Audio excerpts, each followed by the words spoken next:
Assalamualaikum warahmatullahi wabarakatuh. Bismillahirrahmanirrahim. Alhamdulillahilladzi an'amana bi ni'matil iman wal islam.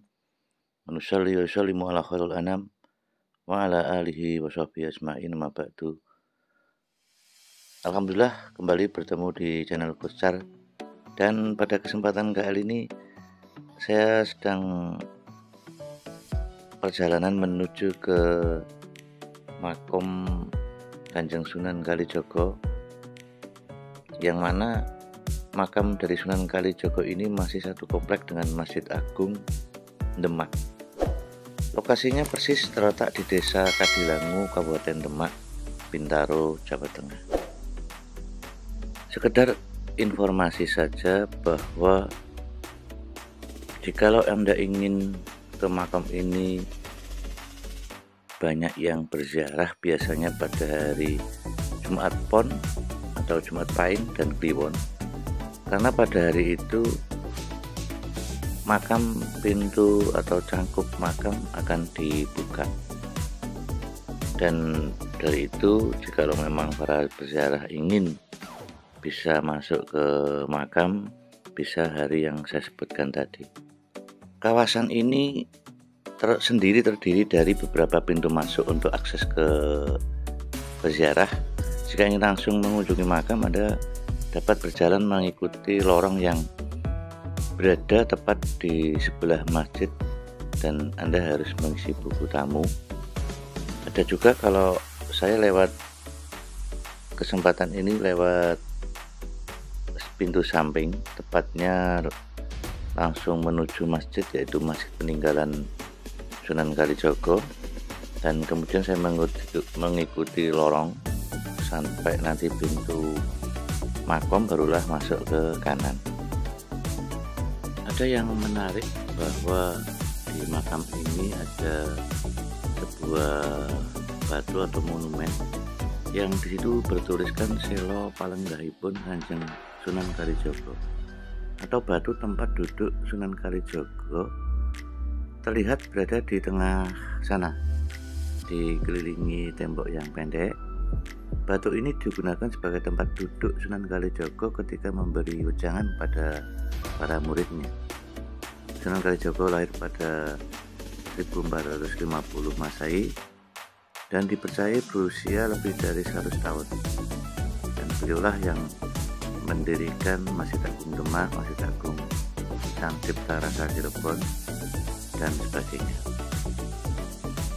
Selain batu peninggalan Sunan Kalijaga, ada juga 2 buah gentong yang airnya dapat digunakan dan diberikan untuk para peziarah.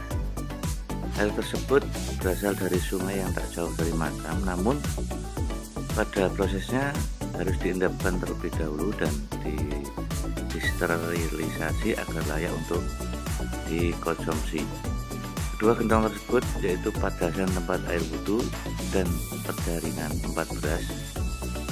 Tak hanya itu, nanti ada lagi yaitu sumur yang digunakan untuk berwudhu. Daya tarik yang ketiga yaitu bahwa di dekat masjid ada sebuah lokasi, yaitu nggak jauh dari makam Sunan Kalijaga terdapat sebuah sumber air yang dikenal sebagai sumur Jalatunda. Sumur yang disebut sebagai Zam-Zamnya Demak ini merupakan bekas Sunan Kalijaga meninggalkan jala ketika mencari sumber air untuk wudhu para wali. Air dari sumur ini dipercaya dapat menyembuhkan berbagai macam penyakit, dan ketika saya kesini, saya tidak bisa masuk karena sedang ada orang yang mandi di dalam lokasi tersebut.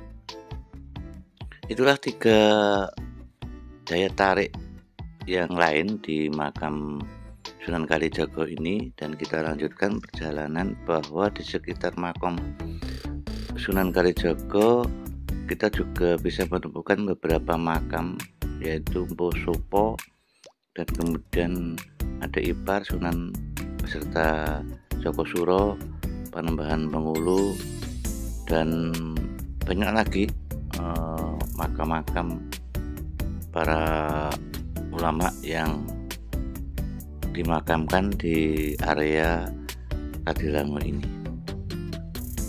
Sebelum kita memasuki ke area makam, terlebih dahulu sedikit mengenal tentang pribadi Sunan Kalijogo, bahwa Sunan Kalijogo bernama asli Raden Syahid, yaitu lahir pada 1450 Masehi, yang diyakini umur beliau lebih dari 100 tahun.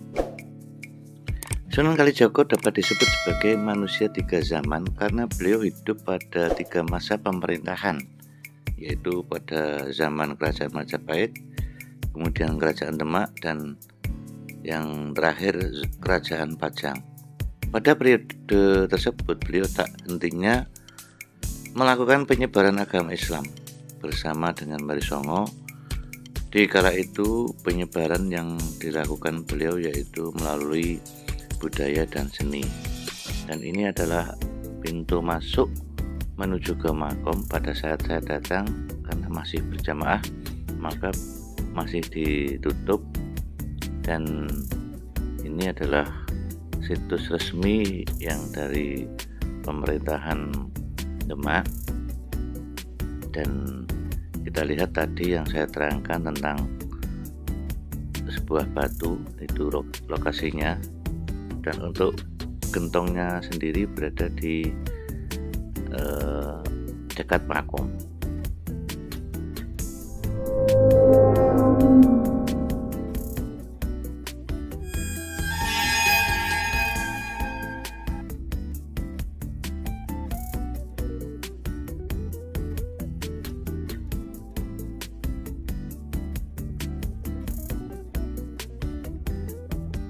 Jikalau pemirsa untuk ziarah ke sini dengan mobil pribadi, tentunya mungkin tidak harus mengisi buku tamu, tapi alangkah baiknya untuk mengisi buku tamu. Dan pada saat ini kondisi memang masih pandemi, maka para peziarah harus lebih waspada, atau paling tidak ya cuci tangan, kemudian pakai masker.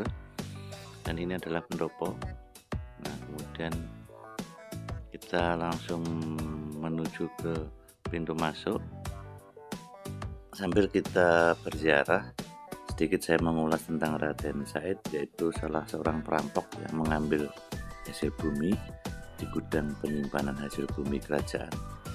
Dan pada saat suatu hari Raden Said berada di hutan melihat seorang kakek tua yang bertongkat, dan orang itu adalah Sunan Bonang. Karena tongkat itu terbuat dari emas, maka Raden Said ingin mengambil tongkat itu dan nanti akan diberikan kepada fakir miskin. Tetapi Sunan Bonang tidak membenarkan cara tersebut, sehingga Raden Said nantinya akan menerima amal yang buruk.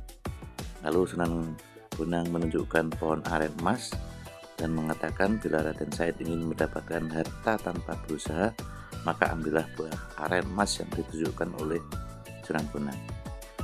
Karena Raden Said ingin menjadi murid Sunan Bonang, Raden Said lalu menyusul Sunan Bonang ke sungai.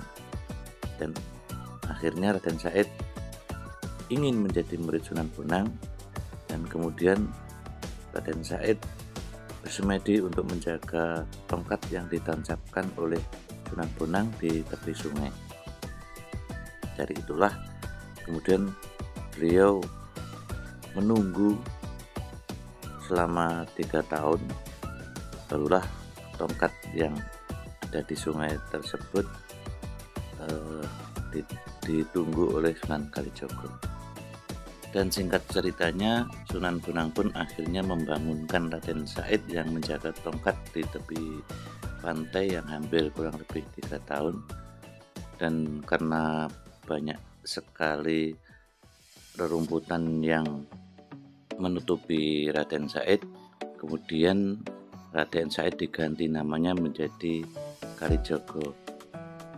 Itulah sedikit cerita tentang Sunan Kalijogo yang tadinya Raden Said kemudian diubah menjadi Sunan Kalijogo. Dan untuk informasi yang selanjutnya, bahwa lorong ini adalah lorong keluar karena pintu masuk saat ini berbeda dengan keluar. Kalau dulu ketika pulang berpapasan, namun pada saat ini pintu keluar ada akses tersendiri dan nantinya pintu keluar itu akan tembus di sebelah kiri masjid. Dan ini adalah lokasi pintu keluar, dan ini memang belum lama hal ini dilakukan. Mungkin bagi para peziarah yang lama tidak ke Kadilangu mungkin agak beda. Demikian tadi ziarah dan kisah sedikit tentang beliau Raden Said. Mungkin bisa bermanfaat bagi para pemirsa ataupun peziarah yang akan berziarah ke Makom Kadilangu ini. Sekian, terima kasih. Assalamualaikum warahmatullahi wabarakatuh.